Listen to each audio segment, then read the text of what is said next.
Buenos días, mis hermanos. Sean bienvenidos a un devocional más de la Iglesia Bíblica Amada. En verdad, deseamos que este tiempo sea de bendición para cada uno de nosotros. Y damos gracias a nuestro Dios porque nos ha permitido un día más de vida, porque ha tenido con bien el extender sus misericordias un día más. Y también porque nos permite tener, claro, este tiempo de estudio y de devocional como iglesia.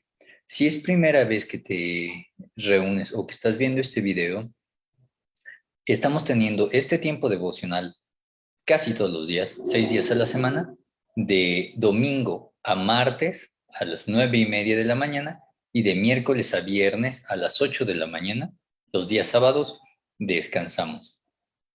El día de hoy vamos a estar viendo la porción que va de Lucas 2, versículos 1 al 7. Y vamos a ver la cuestión del viaje que tienen José y María a Belén. Y que justamente ese viaje concluye con el nacimiento de nuestro Señor Jesucristo en dicha ciudad. Antes de empezar a ver este estudio, este tiempo devocional, me gustaría que orásemos para que sea Dios en todo momento quien habla a través de su palabra y que Él nos ayude a comprender lo que dice su palabra, pero también, muy importante, cómo aplica esta a nuestras vidas. Entonces, mis hermanos, oremos. Bendito Dios, Señor, te damos gracias en esta mañana porque tú has tenido para con bien el darnos un día más de vida y cuanto más tu bendición, que empecemos este día buscando de tu palabra, estudiarla, comprenderla, meditarla, pero sobre todo buscar que ésta nos transforme, dejar que ésta nos transforme a través de tu Santo Espíritu, bendito Padre. Te agradecemos por ello y pedimos que tú seas con nosotros en este tiempo y guíanos en todo momento. Permite que aquellos que todavía no han escuchado de tu palabra en este día puedan conocer de esta, se les pueda predicar. Y te lo pedimos en nombre de tu Hijo amado, nuestro Señor Jesucristo. Amén. Bueno, mis hermanos, como les decía, vamos a ver esta porción del viaje que tienen José y María a Belén. Entonces, hoy vamos a ver por título Viaje a Belén. No solo es un censo, nace Jesús. Esta porción tiene que ver mucho con este viaje, el porqué del censo y el para qué del censo, pero visto desde una perspectiva tanto humana como divina. Primero vamos a ver la parte humana del por qué el censo. Roma había sido gobernado siempre en una hegemonía de un solo gobernante, pero llega un momento donde hay tres gobernantes en Roma y esto divide mucho al imperio y hay muchos conflictos, hay muchas guerras internas. Uno de estos tres gobernantes es Augusto César, que originalmente su nombre era Octavio, bueno, su nombre de nacimiento. Entonces, Augusto César, dentro de sus planes y sus contiendas, va eliminando a sus otros dos competidores, hasta que llegue el momento en el que él vence. Y por fin, después de bastantes años de guerra interna en Roma, bueno, en el Imperio Romano, consiguen llegar a la paz. Y suceden dos cosas. El Imperio Romano venía debilitado, entonces, ¿qué hay que hacer? Un censo. ¿Para qué? Dos situaciones. Ver quiénes estaban dentro de el Imperio Romano, cuántos habitantes había y cobrarles tributo. ¿Para qué? Para empezar a pagar, para empezar a recuperarse, que aunque no les había ido mal, pero necesitaban recuperar ingresos de lo que habían sido estos años de guerra. Entonces es por eso que Augusto César decide, vamos a hacer un censo. ¿Para qué? Para juntar, ver cuántos y cobrar. Esta es la razón humana del censo.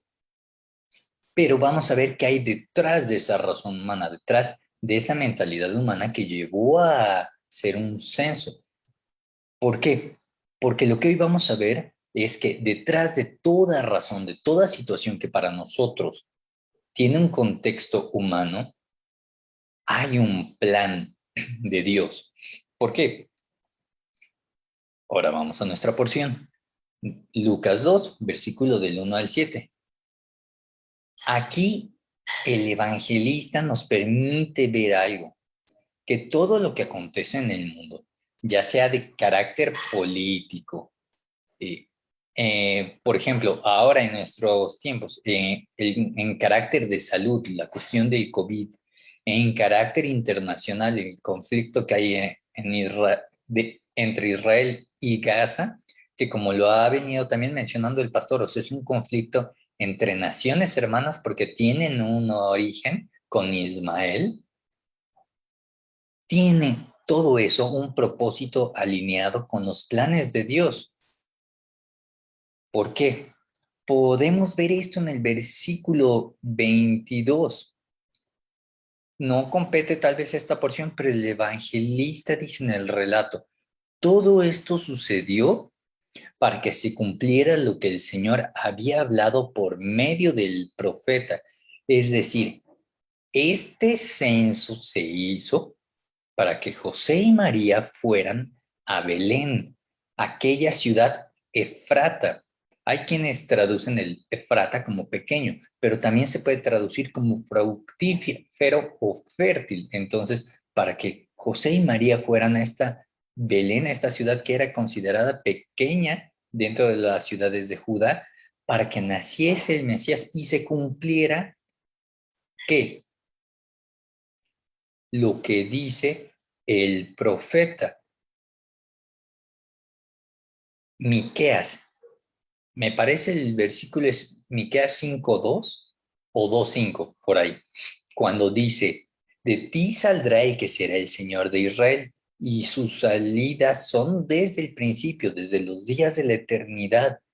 Entonces, vemos que esta cuestión en particular, el censo, el viaje a Belén, aunque pareciese haber sido maquinado por una mente humana que quería conseguir ingresos después de un periodo de guerra, Dios estaba moviendo todo lo humano para que nuestro Señor Jesucristo naciera en Belén, para que se cumpliera lo que el profeta Miqueas había dicho. ¿Por qué? Porque no era lo que el profeta Miqueas decía, era lo que Dios le había revelado al profeta. Entonces, Dios va a usar infinidad de situaciones que nosotros podemos decir, wow, ¿en serio? O sea, ¿cómo Dios va a usar esto para? Sí, Dios lo usa. Yo les doy un testimonio que a mí me ha encantado compartir y en verdad lo digo con asombro porque mi Dios es amoroso, nuestro Dios es increíblemente amoroso. Podría, escuché una vez de una hermana que decía, es que ¿por qué Dios permitió esta pandemia? Para mí, Dios permitió esta pandemia para que mi madre fuese salva. Y yo doy gracias a Dios por ello, porque era algo que yo oraba y en medio de esta situación que podríamos decir, híjole, se le salió tal vez de control de las manos a Dios. No, jamás se le salió de control.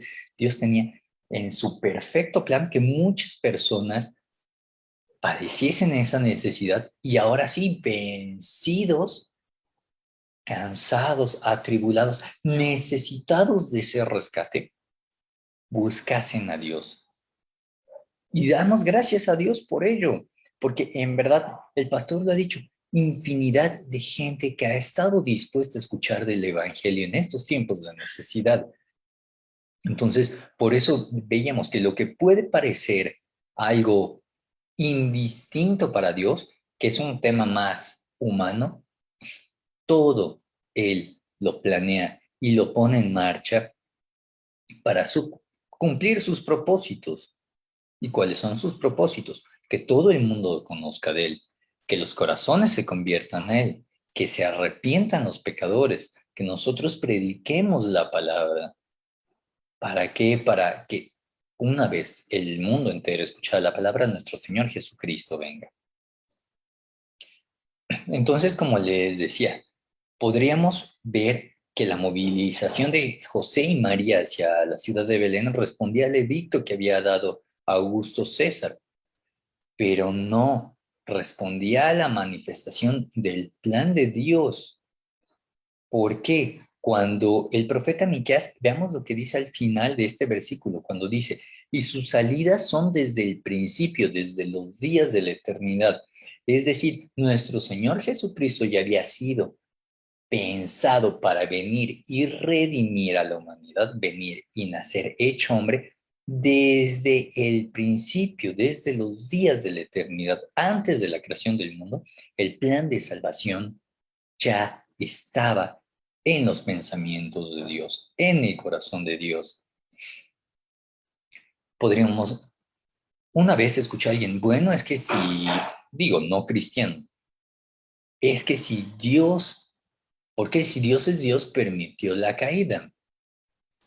La permitió por su perfecto amor, pero antes de la caída ya estaba pensado el plan de salvación. No es como que pecamos como humanidad, caímos y Dios tuvo que pensar cómo hacer un parche para solucionar ello. No, este versículo nos dice bien claro, desde los días de la eternidad, desde que Dios es Dios, desde antes del principio de los tiempos, el plan de salvación ya estaba en su corazón. Como un tercer punto podemos ver lo siguiente. Dios ha usado siempre a los gobernantes para cumplir con sus propósitos. Puede ser de edificación, corrección o incluso destrucción. Y podemos ver esto con gobernantes tanto pertenecientes al pueblo de Israel como aquellos que no eran. Cuando Dios les dice al pueblo de Israel, no pidan rey porque se va a enseñorear de ustedes, va a tomar de ustedes y se van a apartar de mí. Les da el rey que de momento parecía ser bueno. Y cuando se dan cuenta, no. Pero después les da un segundo rey conforme al corazón de Dios, David. Pero por la violencia que vivió la casa de David y que David no supo corregir, Dios le dijo que el reino iba a pasar por determinadas situaciones, por el derramamiento de sangre, por la forma en la que él había manejado. Y vemos cómo ello se cumple con Roboam, donde David no corrige, Salomón no lo recuerda, no lo mantiene, y Roboam hace que el reino se divida. Estaba usando ahí a un rey del pueblo de Israel para hacer una división en dicho pueblo. Pero también podemos ver gobernantes externos. Por ejemplo, en el Éxodo 6:1 vemos como Dios estuvo usando al faraón para la liberación del pueblo de Israel por parte de este. Hago entre comillas, liberación, porque no fue faraón quien liberó al pueblo de Israel. Sí, dijo, ok, váyanse tú y los tuyos. O sea, no los quiero ver, sean libres, desaparezcan, no los quiero ver. Pero fue Dios quien obró a través del corazón del faraón, que de momento endureció el corazón del faraón para que se viesen los milagros que Dios podía hacer y las maravillas y los portentos. También podemos ver la opresión por parte de las naciones para con el pueblo de Israel cuando éste se descarriaba en los tiempos de los jueces. La palabra nos dice que había un tiempo en el cual clamaban a Dios, Dios les daba un juez, parecía que entendían, tenía un tiempo de una buena relación, de esa comunión con Dios, pero después se olvidaban de pasar eso a la siguiente generación y la siguiente generación era peor que la anterior. Y venía entonces una nación para tribularlos. Eso lo podemos ver en Jueces 2, versículos 13 y 14. Pero a mí el que más me encanta, cuando Dios menciona en Jeremías 25, versículo 9, mi siervo Nabucodonosor, rey de Babilonia. Y decimos, válgame, mi siervo Nabucodonosor, el siervo de Dios, no porque tuviese un corazón de siervo, pero porque le iba a servir, aunque Nabucodonosor no lo supiese, porque recordemos, Nabucodonosor era este rey que hizo una efigie, una escultura enorme de él y que la gente se tenía que postrar y adorar. Y fue este Nabucodonosor quien metió a Daniel y a sus amigos al horno por no haberle rendido servicio. También fue este Nabucodonosor quien perdió la razón porque Dios se la quitó y estuvo una temporada comiendo de la hierba y fue como una bestia. Y cuando nuestro Señor le devuelve lucidez, le alaba y le reconoce como Dios. Entonces podemos ver cómo no solamente Dios usa gente cristiana para sus propósitos, también puede usar al inconverso y hacerlo su siervo, aunque su corazón no le pertenezca, pero Dios usa a todos, no tomando en cuenta si es cristiano, si no es cristiano, si es alguien que pudiésemos decir, pues este Dios no lo usa. Mentira, mi siervo, Nabucodonosor. Cuando pensemos que Dios no puede usar a nadie, y digo, no quiero meterme en temas de política, pero todos los gobernantes que tenemos pueden ser para edificación, corrección o también en algún momento, no precisamente destrucción, pero sí una manifestación de un juicio duro para nosotros como nación, porque Dios lo permitió con el pueblo de Israel y por qué no lo haría con el resto de las naciones. Mencionaba al principio la situación de Israel y Gaza, que muchos dicen, no, pero es que es incorrecto lo que está haciendo de Israel. Escuché un comentario una vez, este sí, de una persona cristiana y decía, es que Israel ya no es el pueblo de Dios porque ya son pro aborto, ya están en las cuestiones de LGBTI. No hay nada nuevo bajo el sol. Israel desde tiempos bíblicos, desde tiempos del Antiguo Testamento, ya hacía esas cosas. Y no por ello dejaron de ser el pueblo de Dios. Siguen siendo el pueblo de Dios. Y lo que está sucediendo entre Israel y Gaza es simplemente la manifestación de el cuidado y la bendición que tiene Dios para con su pueblo, porque es su tierra prometida, y pues también lo que había mencionado respecto a estas naciones, el llanto y el lloro que tendrían las madres de Gaza en tiempos futuros, que se están cumpliendo ahora. Entonces, podemos darnos cuenta que nada se le escapa al perfecto plan de Dios. Aún las guerras, aún las pandemias, aún todas las situaciones que estamos viviendo en estos tiempos, siguen bajo esa línea del plan de Dios, como lo manifestó en esta porción en Lucas 2, versículo 1 al 7, como lo manifestó desde Génesis, cuando le dice a Eva, pero tu simiente hará guerra con la serpiente, y cuando le dice, y la serpiente le morderá el calcañar, pero tu simiente le aplastará la cabeza. Y ahí estaba haciendo una referencia de cómo Satanás iba a dar una falsa victoria sobre nuestro Señor Jesucristo cuando Satanás piensa que lo vence en la cruz, pero como cuando nuestro Señor Jesucristo resucita el tercer día, aplasta, derrota definitivamente a Satanás. Entonces, concluyendo, Dios, primera conclusión, Dios tiene control sobre todas las situaciones que pareciesen fortuitas o simplemente sin sentido para nosotros. Todo lo que acontece en este mundo es porque Dios lo ha planeado.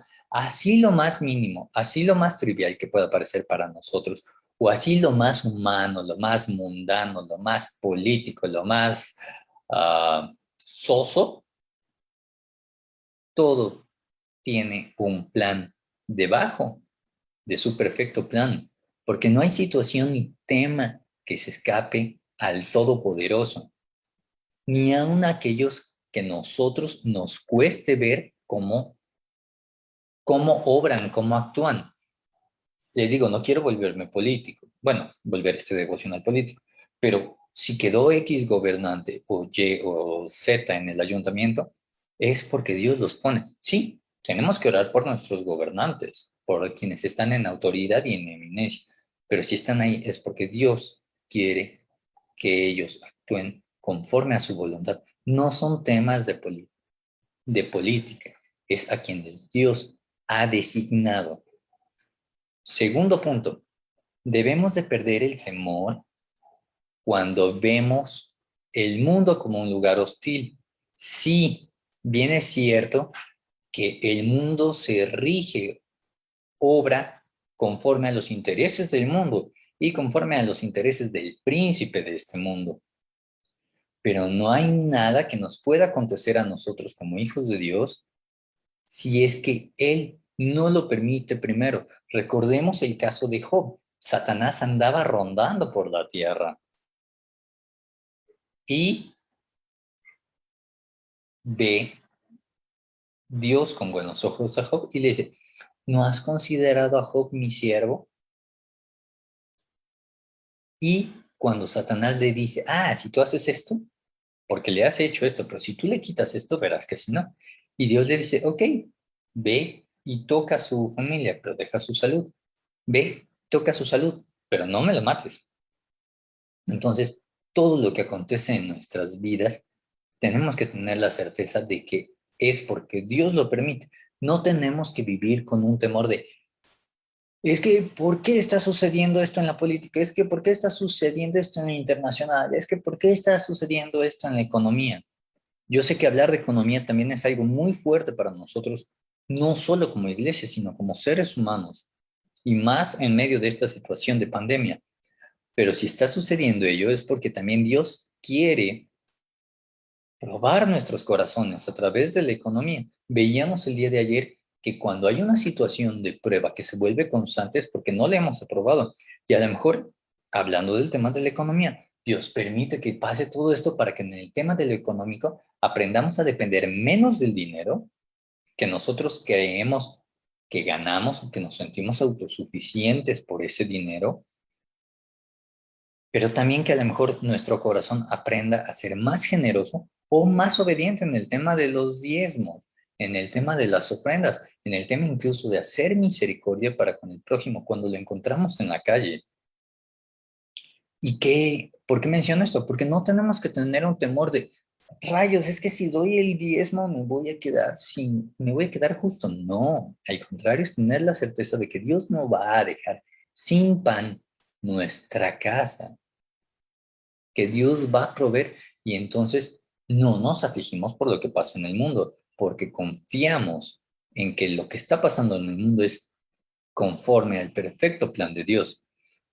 Y el tercero, incluso quienes no honran a Dios, quienes no están caminando con Él, quienes no pertenecen todavía a su grey, quienes no, nosotros diríamos, Dios no lo va a usar, pueden ser usados para darle honra y gloria a Dios. No que ellos se la den, porque no pueden, pero en medio de su actuar, nosotros podemos honrar y dar gloria a Dios por lo que hace con ellos o a pesar de ellos.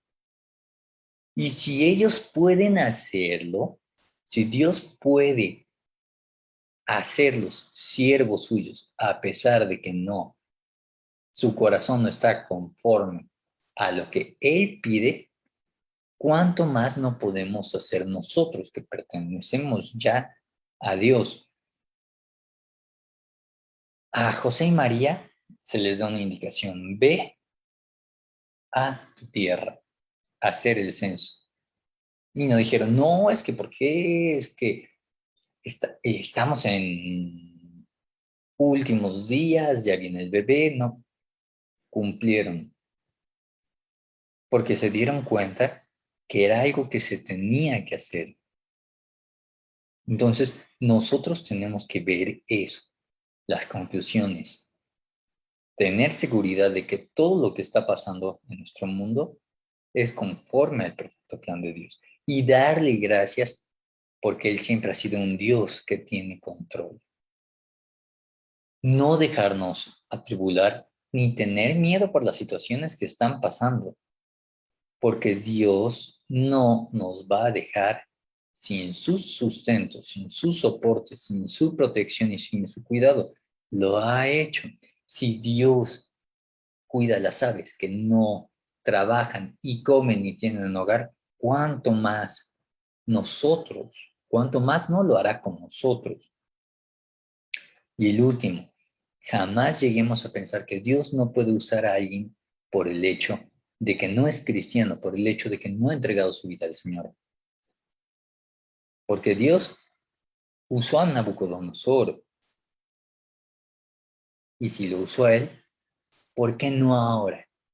También con los inconversos. Dios sigue siendo el mismo, sigue obrando de las mismas formas, sigue teniendo los mismos planes. Y demos gracias a Dios por ello.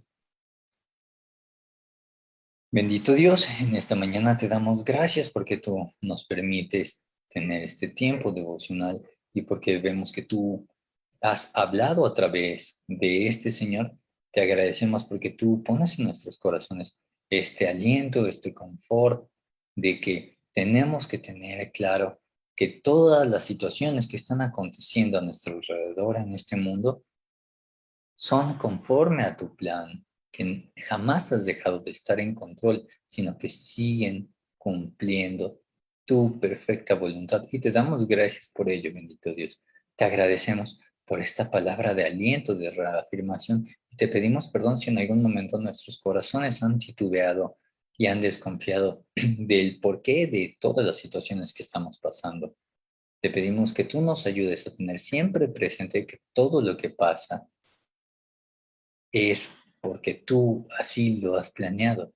Y te pedimos, muy en particular en esta mañana, que tú sigas usando para tu perfecta voluntad a todos aquellos que están en eminencia, Señor. Permítenos como iglesia orar por nuestros gobernantes sin ningún afán político ni de ideología. Simplemente permítenos orar para que tú los uses conforme a tu voluntad para que ellos puedan cumplir tus propósitos. Y si en el camino alguno puede llegar a conocerte, pues la honra y la gloria a ti, bendito Dios. Damos gracias por este tiempo que nos permites tener como iglesia y te pedimos que nos despidas con tu paz, mas sigas tú con nosotros a lo largo de nuestro día, de nuestra jornada, y nos permitas seguir pensando y meditando en tu palabra. Y te lo pedimos en nombre de tu Hijo amado, nuestro Señor Jesucristo. Amén. Bueno, mis hermanos, tengan un muy lindo y bendecido día. En verdad, deseamos que este tiempo devocional haya sido de bendición y también les invitamos a que se conecten el día de mañana, mañana sí, a las 8 de la mañana, para que vean el tema que va a llevar buenas nuevas de gran gozo. El devocional de mañana lo lleva nuestro pastor, el pastor Roberto Zamora, y va a ser la porción de Lucas 2, versículos 8 al 21. Esperamos que todos los devocionales sean de bendición y, como decía al principio, si es primera vez que estás viendo esto, tenemos un tiempo devocional que transmitimos de domingo a martes a las 9:30 y de miércoles a viernes a las 8 de la mañana. Dios sea con cada uno de ustedes, mis hermanos. Bendiciones.